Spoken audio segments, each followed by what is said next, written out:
Hello everyone, NIOS DElEd से जो है दो बहुत बड़ी अपडेट आ रही है और दोनों जगहों से जो है एनआईओएस डीएलएड के लिए आप बोल सकते हो गुड न्यूज़ ही है। ये पहला जो न्यूज़ है वो उत्तराखंड से है। उत्तराखंड के एनआईओएस डीएलएड अभ्यर्थियों को अभी तक जो है शामिल नहीं किया गया है। जो काउंसलिंग प्रक्रिया चल रही थी, जो भर्ती प्रक्रिया चल रही थी, लेकिन अब किया जाएगा। ये कैसे हुआ, क्या हुआ है, चीज़ें वो बताएंगे। अभी क्या क्या चीज़ें इसमें चल रही है उस पर भी हम बात करेंगे।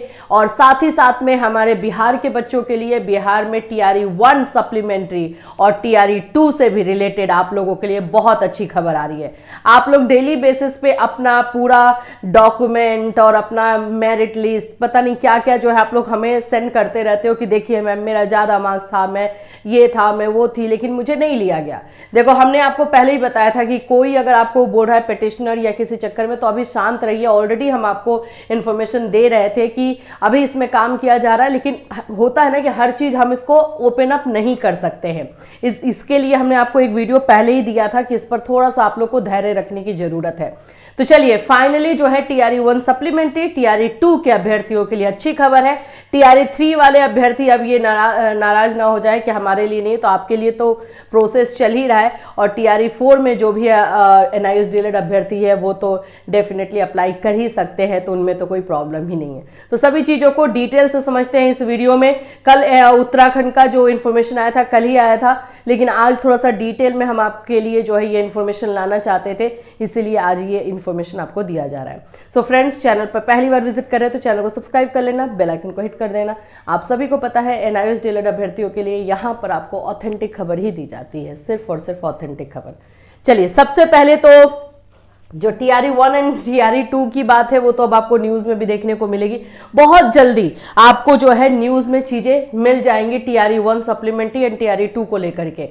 अभ्यर्थियों ने जो है कल आपने देखा होगा कि विश्वनाथ सर, आदर्श सर जो है लाइव आए हुए थे और उन्होंने अपनी बहुत सारी चीज़ों को बताया क्या क्या अभी तक हुआ है। देखो, जो लोग काम करते हैं ना, साइलेंट काम करते हैं, और जब काम हो जाता है तो आपको आते हैं बताने के लिए कि हाँ हो गया है। और बिहार के भी कुछ ऐसे आप नेता बोलिए या लीडर बोलिए, एक्चुअली नेता वर्ड थोड़ा सा अलग लगता है, लीडर बोलिए, जो कि इस चीज़ में आगे बढ़ कर के काम कर रहे हैं। मैंने कल ही नाम जो है सुना है, रजनी सर है और एक है राहुल जी, है ना। ये दो लोग हैं जिन्होंने इसको जो है काम को टीआरई 1 सप्लीमेंट्री एंड टीआरई 2 को जो है आगे लेकर के यहाँ पर आए हैं। तो देखो, अभी क्या है कि अभी बात हुई है और शिक्षा विभाग से पूरी तरीके से क्लियर बातें हो चुकी है और उन्होंने बोला है कि हम टीआरई 1 सप्लीमेंट्री को लेकर के एंड टीआरई 2 को लेकर के काम कर रहे हैं। आपको 2 से 3 दिनों में न्यूज में नोटिफिकेशन मिल जाएगा। इसका मतलब यह है कि जो टीआरई 1 सप्लीमेंट्री है, टीआरई 2 वाले बच्चे हैं, उन लोगों के लिए फिर से प्रोसेस स्टार्ट होगा। अब जो रेगुलर वाले बच्चे हैं वो टेंशन में मत आ जाना, क्योंकि आप लोगों का भी कोई नुकसान नहीं होने वाला है। इन लोगों के लिए ऑलरेडी टीआरई 1 सप्लीमेंट्री में सीट रखा गया था, तो इन लोगों को उस बेसिस पे लिया जाएगा। जो भी डिसीजन होगा वो सरकार जो है इसमें लेने वाली है। बहुत जल्द आपको जो है ये टीआरई 1 सप्लीमेंट्री एंड टीआरई 2 वाले के बच्चों के लिए गुड न्यूज़ मिलने वाला है। कल जो है विश्वनाथ सर ने भी ट्वीट करके ये इन्फॉर्मेशन दी थी, आदर्श सर ने ट्वीट करके ये इन्फॉर्मेशन दी थी आप लोगों को कि बहुत तेजी से काम हो रहा है और आप लोगों के लिए गुड न्यूज़ मिलेगा। तो यस, मिलने वाला है। अभी बस इतना समझो, आपको कहीं इधर उधर नहीं भटकना है, कहीं इधर उधर नहीं जाना है। आप ये सोच रहे हो कि मैम हम तो पिटिशनर कहीं के नहीं बने हैं तो हमारा तो कुछ नहीं होगा, कोई ऐसा नहीं होने वाला है। आपको पहले ही बताया गया था, जब मामला जो है, बोलते हैं ना कि जब घी जो है सीधी उंगली से ही निकल रहा है, इतना अच्छा घी है, तो हमें टेढ़ा करने की जरूरत ही नहीं है। सिंपल, अगर हमारा मामला जो है डायरेक्टली शिक्षा विभाग से, सरकार से, शासन से बात करने में ऐसे ही निकल जा रहा है, तो हम क्यों कोर्ट का चक्कर काटेंगे। कोर्ट का तो चक्कर आपको पता ही है कि कैसा रहेगा। इसी के लिए जो है ये काम हो रहा था कि पहले ऐसे ही बात किया जाए जैसे कि पंजाब में हुआ। पंजाब वाला एग्जाम्पल आप लोग अच्छी तरीके से जानते हो। उत्तराखंड में इसलिए हो रहा है क्योंकि उत्तराखंड में एनआईओएस डीएलएड को नहीं लिया जा रहा है। पहले वहां पर भी बात यही हुई कि शासन से बात करके और सारा काम चला लिया जाए, सारा काम जो है हो जाए स्मूथ वे में, लेकिन नहीं हो पाया, तो वो लोग केस कोर्ट का जो है रास्ता लिए हैं। लेकिन आप लोगों का अगर ऐसे हो सकता है तो उधर जाने की जरूरत नहीं है। तो फिलहाल के लिए टीआरई 1 सप्लीमेंट्री एंड टीआरई 2 वाले बच्चों के लिए गुड न्यूज। आज वाला जो है वो तो मतलब इतना है कि आप लोगों के लिए कुछ 2 से 3 दिनों में अच्छा मिलने वाला है, ठीक है, और आप लोगों के लिए काम हो रहा है, ये समझ लो। और कहीं इधर उधर अपना डॉक्यूमेंट मत भेजो भाई, आपका इतना इंपॉर्टेंट डॉक्यूमेंट्स है, इधर उधर किसी के पास मत भेजिए, उसको संभाल के रखिए। जो चीजें होंगी, जो अपडेट होगा, आपको हम बिल्कुल लेकर के आएंगे और बताएंगे। दूसरी जो खबर आ रही है वो हमारे उत्तराखंड के बच्चों के लिए है। उत्तराखंड के बारे में तो क्लियरली मैं आप लोगों को बार बार ये देते भी रहती हूँ अपडेट। तो उत्तराखंड से जो इन्फॉर्मेशन आप लोगों के लिए है उसके बारे में मैं पहले आपको बता दूं कि वहां पर जो जस्टिस है उन्होंने जो है क्लियरली लतार, मतलब देखो फटकार लगाना, लतार लगाना तो ये तो आम बात हो गई, ये तो इनको लग ही रहा है, क्योंकि वहां पे उनके पास तो कोई वर्ड ही नहीं है, बस टाइम खींच रहे हैं। और ये बात जस्टिस को भी अच्छे से समझ में आ गया है।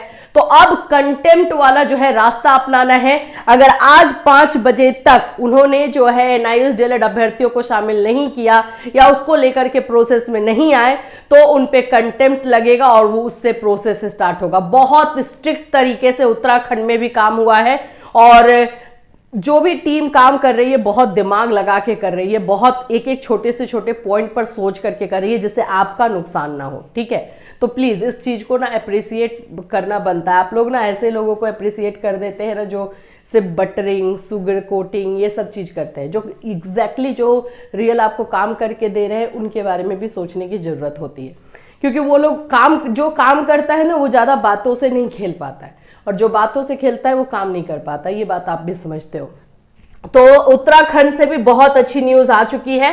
कल ही से मैसेज मेरे पास उत्तराखंड के बच्चे करने लगे, मैम हियरिंग हो चुकी है, बताइए बताइए। मैंने 1-2 बच्चों को रिप्लाई किया था कि अच्छी न्यूज है, बहुत अच्छी न्यूज ही आ रही है। तो यस, न्यूज तो आप लोगों के लिए काफी काफी अच्छी है। मैं थोड़ा सा खोल करके भी आपको दिखाई देती हूँ, लेकिन इसका कोई मतलब नहीं है, मैं आपको डायरेक्टली यहाँ पर लिख देती हूँ कि उत्तराखंड के जो हाई कोर्ट है वहां से बहुत स्ट्रिक्ट मैंने जो है सारी चीजों को सुना है, और जो ये हुआ है, जो सुनवाई हुई है उसको मैंने सुना है, इसलिए मैं आपको बता रही हूँ। बहुत स्ट्रिक्ट तरीके से बताया गया है।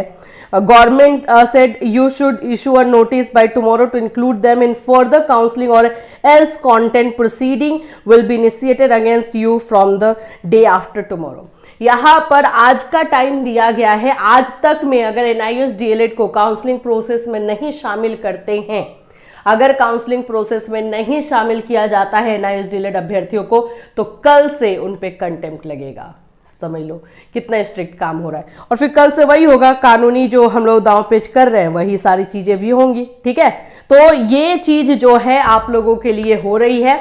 उत्तराखंड से भी गुड न्यूज है, और साथ ही साथ में जो है बिहार के टीआरई 1, टीआरई 2 से भी गुड न्यूज है। टीआरई 3 वाले बच्चों के लिए काम हो रहा है, जैसे जैसे अपडेट होगा। देखो मेन बात है ना, टीआरई 3 में मामला जो है थोड़ा सा आगे पीछे जो चल रहा है उसमें भी काम किया जा रहा है। तो जैसे जैसे अपडेट आएगा वैसे वैसे आप लोग को बताया जाएगा। अभी कोई भी टेंशन लेने वाली बात नहीं है, लेकिन ज़्यादा इम्पेशेंट मत होइए, ज़्यादा जो है बोलते ना कि जल्दी का काम मत कीजिए, कि इधर उधर भटकने का काम। थोड़ा सा पेशेंस रखिए, जैसे जैसे जो अपडेट आएगा हम आपको बिल्कुल अपने इस चैनल के माध्यम से इन्फॉर्म करते रहेंगे।